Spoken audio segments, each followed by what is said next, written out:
Majlis pun bermula dengan ucapan ahli Parlimen Jelutong ni. Sebelum ni tuan-tuan puan, ucapan dia sama. Saya boleh terima. Dia kutuk Islam dan menghina Islam, saya boleh terima, tak ada masalah bagi saya. No problem. Tapi pada malam tu dia kata benda yang sama juga. Saya tak boleh nak terima langsung. Dia mempertikaikan, dia kata agama Islam merupakan satu agama pengganas, terrorist religion. Dia mempertikaikan kenapa Alkitab tidak dibenarkan masuk ke Semenanjung Malaysia. Macam-macam dia mempertikaikan.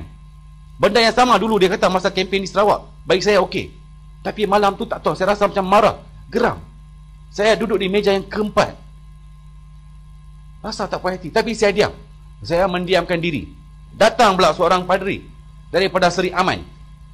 Ucapan beliau, nama dia Padri Jackson daripada Seri Aman. Ketua padri di Seri Aman, nama dia Jackson. Ucapan dia tuan-tuan puan, dia kata hanya Nabi Isa saja boleh membawa semua orang dalam dunia ini masuk syurga, bukan Nabi Muhammad. Dia kata Nabi Muhammad, dia kata tidak dilayak dipanggil Nabi. Dia kata sebab itulah pihak Kristian sedang berusaha untuk mengkristiankan seramai banyak yang boleh, untuk mereka juga bersama-sama kami masuk ke syurga. Masuk ke syurga, dia kata. Dia kata Nabi Isa merupakan anak Tuhan. Cuma beliau seorang saja yang boleh memberi jaminan untuk semua orang dalam dunia ini masuk syurga. Lepas itu datang pula ketua padri daripada Afrika Selatan. Ucapan beliau, dia kata mereka telah membuat satu frame time. Dalam jangka masa 10 tahun, mereka akan pastikan agama resmi Malaysia adalah agama Kristian. Dan pada masa itulah YB Jeff telah bangun dan memberi satu kenyataan. Dia kata apa? Pihak DAP telah setuju untuk bekerjasama dengan pihak Kristian untuk menjayakan misi ini. Kita akan berganding bahu dengan pihak Kristian untuk pastikan dalam masa 10 tahun agama resmi Malaysia adalah agama Kristian. Padri yang saya masukkan itu merupakan yang duduk di tengah-tengah ni, di sebelah baju oranye. Beliau lah ketua padri daripada Afrika Selatan. Lepas tu padri itu dia kata kita akan menghantar banyak membalik Kristian datang ke Semenanjung Malaysia. Dia kata projek mereka di Sabah dan Sarawak telah berjaya. Lepas ini mereka akan fokus di Semenanjung Malaysia. Tentang dana, no problem. Kita akan salurkan melalui parti DAP dan juga NGO Kristian selepas ini. Dan selepas itulah 35 padri dipanggil. Dia panggil satu-satu nama datang ke depan.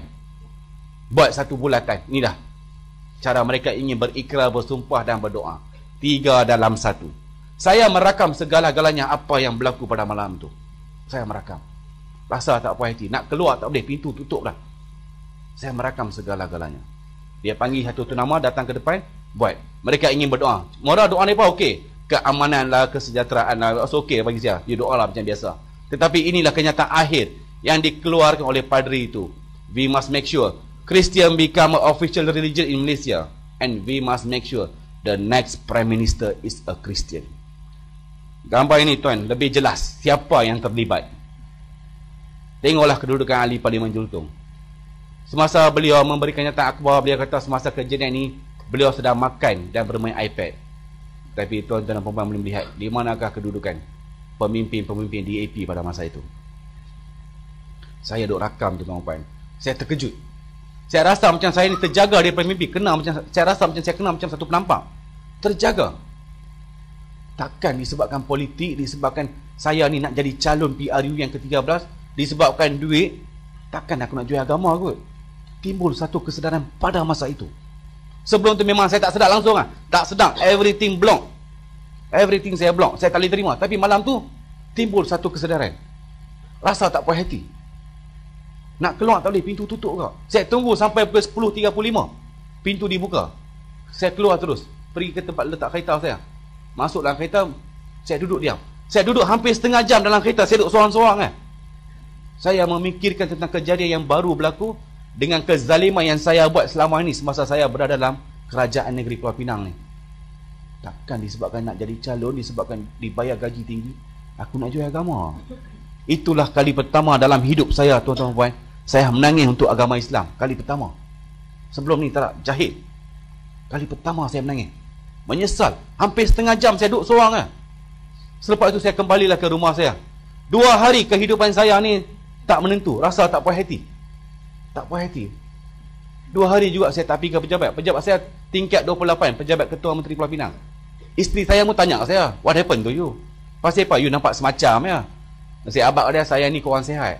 Sebab isteri saya memang dia tak tahu apa pergerakan saya. Sebab saya ni ambil sumpah cara orang Yahudi. Saya ambil sumpah cara orang Yahudi. Salah satu perengan sumpah dia tahu dia kata apa? Don't trust anybody even though she is your wife. Jangan percaya sesiapa pun, walaupun dia isteri kamu sekalipun. Sampai tahap tu saya ikut. Isteri saya cuma tahu saya pergi mesyuarat, balik mesyuarat. Pergi luar negara, balik luar negara. Saya kata dia, you don't ask me what I'm doing. Apa yang you nak, you minta saya bagi. Tapi you jangan tanya apa yang saya buat. Sampai tahap tu saya buat kat dia. 2 hari memang saya pressure dia. 5 hari bulan berlaku. Tiba-tiba 7 hari bulan, keluar dalam utusan Malaysia. Kristian agama resmi. Saya masa tu duduk dah di market nak beli makanan. Terpampang utusan. Saya pun belilah paper utusan tu. Beli, saya baca. Itulah kali pertama saya beli paper utusan. Selama ni saya tak pernah beli. Saya cuma baca Harakah, Keadilan dengan Roket. 3 ni saja.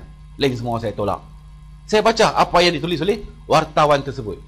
Benda ni baru 2 hari lalu berlaku. Macam mana puak ni boleh tahu? Rasa heran lah. Tak apalah, saya ambil paper ni, bawa balik rumah. Saya tunjuk dekat isteri saya. Saya tunjuk dekat dia. So dia baca. Dia pun baca. Dia baca, dia pula tanya saya, betul ke benda ni berlaku? Saya kata, yes, benda ni memang berlaku. Dia tanya pula, macam mana you tahu benda ni berlaku? Saya kata dia, saya hadir dalam majlis tu. Dia tanya lagi, sejak bila you pergi majlis Kristian ni? Dia tanya ke saya. Dan selepas itulah saya menceritakan segala-galanya apa yang saya buat semasa saya berada dalam DAP. Saya dedahkan audio, video, dokumen yang ada kat saya. Saya tunjuk dekat dia.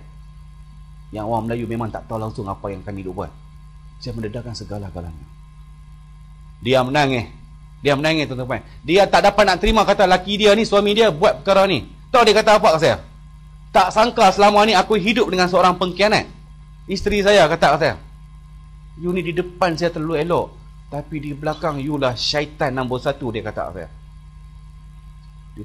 Dia tak dapat terima kata saya ni buat kerja ni. Tuan-tuan tahu tak? Pada satu ketika tu, cara percakapan dia ni, kalau boleh dia tak mau hidup dengan saya dah. Dia tak boleh nak terima kata saya buat benda ni. Saya minta maaf. Saya mengaku kesilapan saya. Memang saya silap. Saya tahu semasa saya duduk dalam DAP, memang saya silap. Memang saya buat benda ni. Disebabkan apa? Duit nak jadi calon, disebabkan harta. 3 sebab ni. Tahu dia kata apa? Kalau you sanggup menikam bangsa dengan agama you disebabkan 3 benda ni, saya tak heran satu hari you boleh jual saya juga disebabkan politik. Sampai tahap tu dia kata kat saya, not possible, you can sell me also because of the politics.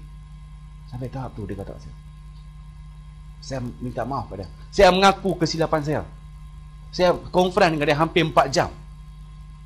Sampai last tu saya merayu dekat isteri saya ni agar saya ni diberi satu peluang untuk hidup bersama. Sampai tahap tu saya pergi. Dia kata, kalau saya bagi kat you satu peluang, apa yang you nak buat? Adakah you sanggup mendedahkan benda ni dekat orang Melayu? Orang Melayu tak tahu perancangan DAP ni. Adakah you sanggup dedah? Adakah you sanggup buat laporan polis tentang isu Kristian ni? Semua pihak menafikan kata benda ni tak berlaku, tapi bukti ada di tangan you. Adakah you sanggup? Saya kata yes. Saya sanggup buat depan ni. Betul ke you sanggup? Kalau you buat sekelip mata, apa yang you ada semua hilang.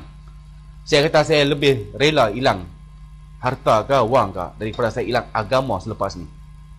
Saya kata dia, saya menyesal dengan apa yang saya buat. Dia kata, you tak guna, you pergi minta maaf kat saya. Dia kata, you kena minta maaf kat setiap orang Islam dalam Malaysia ni. Sebab kesilapan yang you buat ni terlalu besar. Dosa yang you buat ni terlalu besar. Saya kata, ya, saya sanggup. Okey, tak apa, saya nak tengok. Dia kata dia nak tengok. Selepas itulah 13 Mei, saya pergi membuat laporan polis. Dan di pagi hari itu sebelum saya pergi ke membuat laporan polis, tuan-tuan, masa itulah saya terharu dengan isteri saya ni. Walaupun dia tak puas hati dengan saya, tapi dialah yang berada di belakang saya, memberi semangat, menjadi tulang belakang saya untuk saya membuat laporan polis itu. Masa tu baru saya sedap kelebihan seorang isteri, seorang wanita tu macam mana. Sebelum ni saya tak pandang pun, you duduk tepi cukup lah. You don't disturb me. Sampai tahap tu dia ikut saya pergi buat laporan polis. Terharu dengan saya, cukup terharu. Sebab disebabkan dialah saya boleh berada di depan tuan-tuan dan perempuan sekarang ni.